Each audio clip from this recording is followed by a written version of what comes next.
We are doing limits by factoring. So usually we would just plug in whatever x is going to into our function, and that's going to be the answer. But notice if we plug in 2 at this point, we get an undetermined answer or undefined or not possible.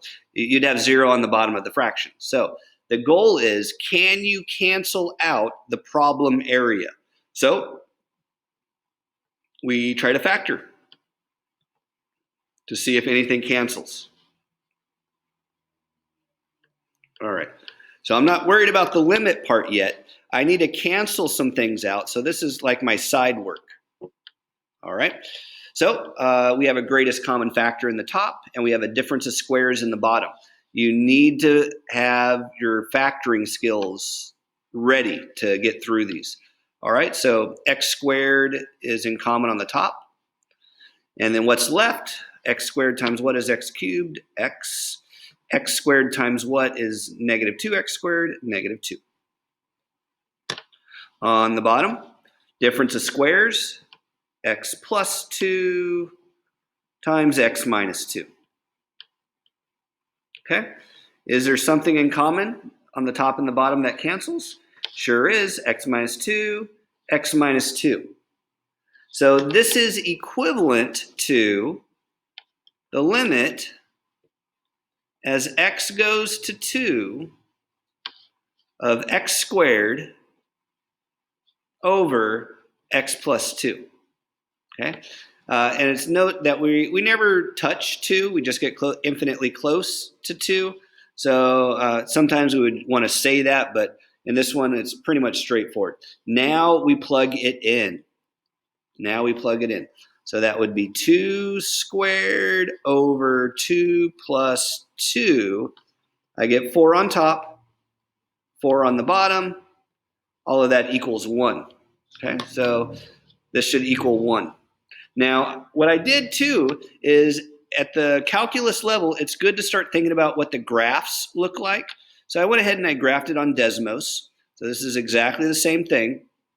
And when x is 2, what do we got here? When x is 2, it's undefined at 2. But notice, using our properties of limits, if we came this way, if we came this way, it gets closer and closer to 1. Closer and closer to 1 from both sides. But at 2 itself, it's undefined because that is one of our issues. Notice what happens at negative 2. Negative 2 does not exist or unbounded, so to speak. That's because it's still no good. It still has 0 on the bottom if we had a negative 2 in here. But positive 2 has the output of 1. We're okay because we actually never touch 2. So we're okay plugging it in. All right. 1.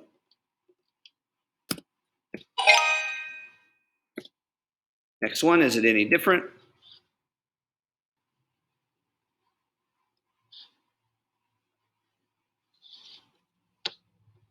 Not sure why it's making me do it over again, but I'll do it this way.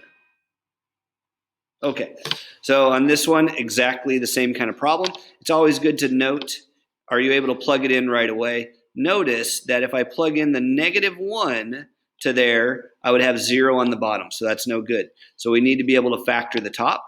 So we have a common factor of x squared. So let's just to show you, basically I'm just showing you more factoring because everything else is pretty much the same, but just go ahead and do this one, just so you know. All right, greatest common factor on top is x squared. Every term has an x squared in it. That leaves x squared plus 2x plus 1 over x plus 1. You have to have your factoring down.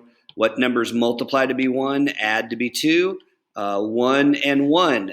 So this now becomes x squared times x plus 1 times x plus 1.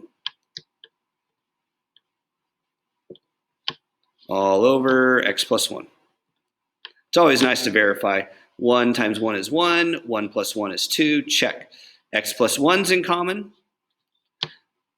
What's left? x squared times x plus 1. So then we would plug in the -1 now in there. So this was all side work. So that means that this is basically equivalent to the limit as x goes to -1 of x squared times x plus 1. Okay? Which is basically -1. Make sure you have it in parentheses. All of that gets squared times -1 plus 1. -1 plus 1 is 0. Anything times 0 is 0. Answer is 0. All that work for nothing. One of my old teachers used to say that. Okay. The rest should be similar.